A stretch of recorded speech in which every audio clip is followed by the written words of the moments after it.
अभिवादन करतो आणि प्रभाग 10 आणि प्रभाग 11 या दोन्ही प्रभागाच्या निवडणुकीनंतर या प्रभागाचे नगरसेवक कोण होणार आहेत, या शहराचा महापौर कोण होणार आहे, ही ठरवणारी निवडणूक उद्याच आपल्या भागाचा भविष्य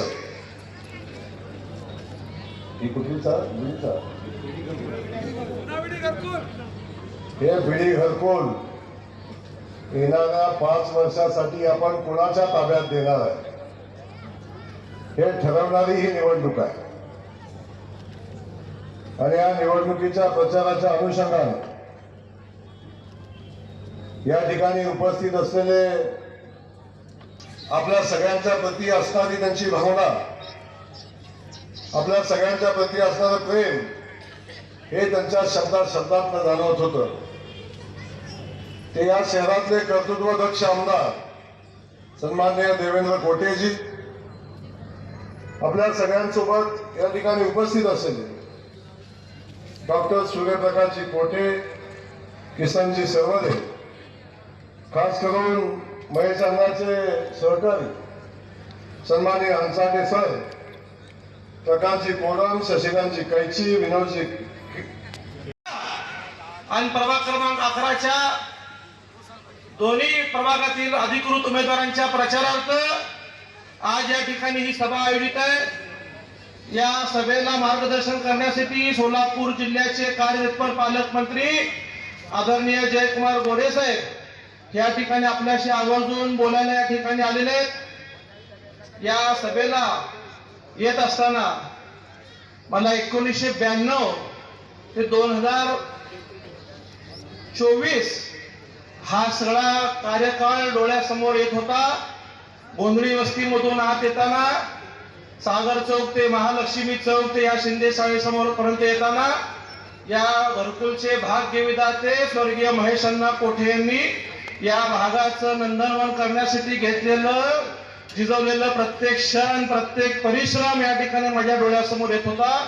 या सभेला उपस्थित राहत असताना, इथं येत असताना या व्यासपीठावरती इथल्या जनसमुदायाने दिलेलं प्रेम, या सभेला उपस्थित महेश अण्णांचे सर्व जुने सहकारी, महेश अण्णांच्या पाठीशी राहणारे सगळे माझे युवक सहकारी आणि या सगळ्या महिला भगिनी या ठिकाणी इतक्या मोठ्या संख्येने उपस्थित राहत असताना मला माझं मन अतिशय भरून आलेलं आहे। आज मी या कोठे परिवारातला आमदार म्हणून या ठिकाणी या घरबिडी घरकुलमध्ये पहिल्यांदाच या ठिकाणी बोलायला आलोय। परंतु हे सौभाग्य म्हणावं की ज्या आमदारकीसाठी 35 वर्ष तात्यांनी संघर्ष केला, 15 वर्ष महेश अण्णांनी संघर्ष केला आणि माझ्यासारख्या एका 34 वर्षाच्या युवकाला आदरणीय तात्यांच्या, आदरणीय महेश अण्णांच्या पुण्याईनी, माननीय देवेंद्र फडणवीस साहेबांच्या आशीर्वादाने ही आमदारकी मिळाली। आणि आपल्याशी संवाद साधत असताना हा क्षण जितका आनंदाचा वाटतो त्याहून माझ्या काळजावर दगड ठेवून व्यक्त व्हावंसं वाटतं की या घरकुलचे भाग्यविधाते महेश अण्णा हे आज आपल्यात या ठिकाणी नाही आहेत, परंतु महेश अण्णांचा आशीर्वाद, महेश अण्णांचा विचार, महेश अण्णांचं कार्य पुढे घेऊन जाण्यासाठी मी असतील, माझे मोठे बंधू डॉक्टर सूर्यप्रकाश असेल, माझा लहान भाऊ प्रथमेश असेल, आम्ही सगळेजण प्रामाणिकपणे प्रयत्न करतोय। या विडी घरकुलचा सर्वांगीण विकास होण्यासाठी, इथं रोड, रस्ते, ड्रेनेज, लाईट, पाणी, दिवाबत्ती होण्यासाठी महेश अण्णांनी अनेक वर्ष प्रयत्न केले। अनेक निवडणुकीला मी या ठिकाणी आलोय। काम करत असताना मला बालपण आठवतं की उघड्या गटार या ठिकाणी असायचे, डुकरं रस्त्यावरती उघड्याने फिरायचे, महिला काय मागायचे तर एखादा हातपंप मारून द्या, एखादा दिवाबत्ती बसवून द्या।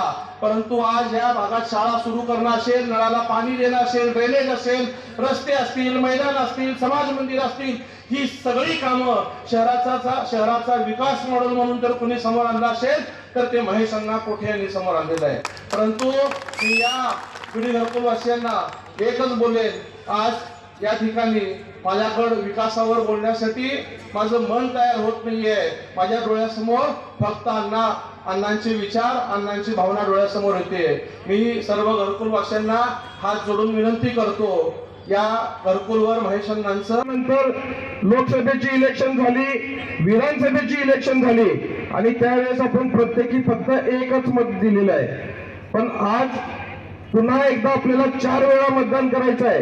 ही गोष्ट सुद्धा तुम्हाला जरी माहिती असली तर अनेकांना ही गोष्ट माहिती नाही आहे आणि तुम्ही इतरांना ही गोष्ट सांगावी अशी विनंती मी तुम्हाला या निमित्ताने करतो. प्रभाग क्रमांक 10 मध्ये 2 मशीन असणार आहेत. एका मशीनवरती 2 कमळ चिन्ह असतील, दुसऱ्या मशीनवरती 2 कमळ चिन्ह असतील. त्या 4ही कमळ चिन्हासमोरील बटन दाबून तुम्ही 10 मधल्या 4 उमेदवारांना निवडून द्यावं. आणि प्रभाग क्रमांक 11 मध्ये सुद्धा तसेच आहेत. 2 मशीन असतील, एकावरती 2 कमळ असतील, दुसऱ्यावरती 2 कमळ असतील. तिकडच्या सुद्धा 4ही उमेदवारांना निवडून देण्यासाठी मी तुम्हाला विनंती करणार आहे. आज अनेक जण प्रभाग क्रमांक 11च्या संदर्भात काही संभ्रम निर्माण करण्याचा प्रयत्न करतायत, पण अशा संभ्रमाला तुम्ही बळी पडू नका हीच विनंती करतो. महेश अण्णांनी ज्या पद्धतीने काम केलं त्याच पद्धतीने मी सुद्धा काम करेन एवढा आवर्जून ठणकावून तुम्हाला सांगतो. वेगवेगळ्या स्तरातून आपण सर्वजण इथे येतो. कुठलंही जातीपातीचं राजकारण महेश अण्णांनी कधीच केलं नाही. सर्व समाजातल्या, सर्व घटकातल्या, सर्व लोकांना एकत्र घेऊन त्या सर्वांसाठी काम करायचं नेहमी अण्णांच्या मनात होतं. मी लहान असताना आम्ही जेव्हा इथे यायचो तर म्हणजे आमच्या बरोबर बरेचसे मंडळी इथे मोठे झालेले आहात.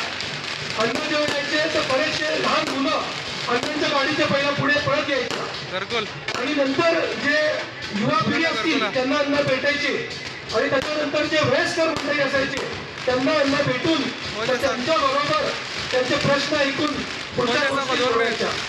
खरं म्हणजे अण्णांची उणीव आम्हाला खूप भासते आज, पण त्यांची जागा आपण कधीच भरून काढू शकत नाही.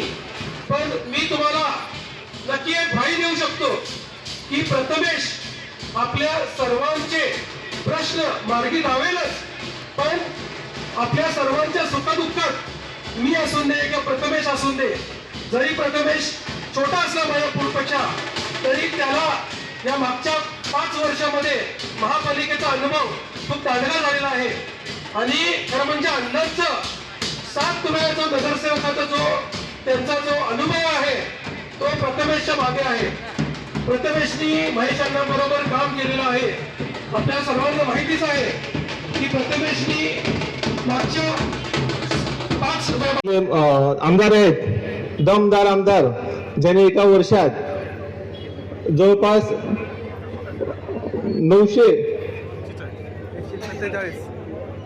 100 कोटी रुपये त्यांनी आणलेले आहेत व पाण्यासाठी जवळपास 892 कोटी रुपये दादांनी मंजूर करून घेतलेले आहे. आणि दुसरी महत्वाची बाब म्हणजे देवेंद्र दादा कोठे जवळपास आता 3 महिने झालं ते फेटा बांधत नाही. ही महत्वाची बाब आहे.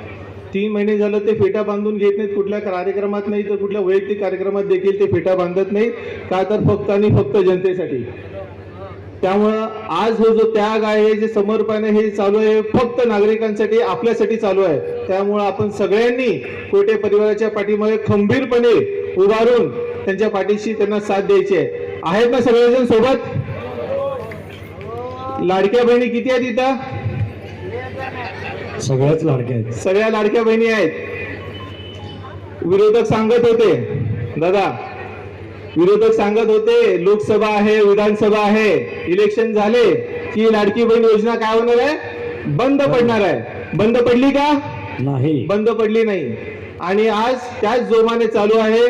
कालच माननीय देवेंद्र फडणवीस साहेब आपल्या सोलापुरात आले होते. त्यांनी सांगितलंय, शब्द दिलाय, जोपर्यंत ते मुख्यमंत्री आहेत तोपर्यंत लाडकी बहीण योजना बंद पडणार नाही. त्यामुळे मतदान कुणाला करायचंय? बीजेपी. मतदान फक्त बीजेपीला करायचंय. आपले जे कामं व्हायचे आहेत म्हटल्यानंतर केंद्रात भाजपची सत्ता आहे, महाराष्ट्रात भाजपची सत्ता आहे आणि 100% सोलापूर महानगरपालिकेत देखील भाजपची सत्ता येणार आहे. त्यामुळे आपल्याला आपलं मत वाया घालवायचं नाही इतर पक्षाला देऊन. लोक येतील, अक्का, अम्मा, माकमती विलोकमती. आता सिद्धराज एक गोष्ट चाललेली आहे की आपलं पॅनल कसं पडतं यासाठी फक्त काय म्हटलं तर जय मार्कंडे चालू आहे.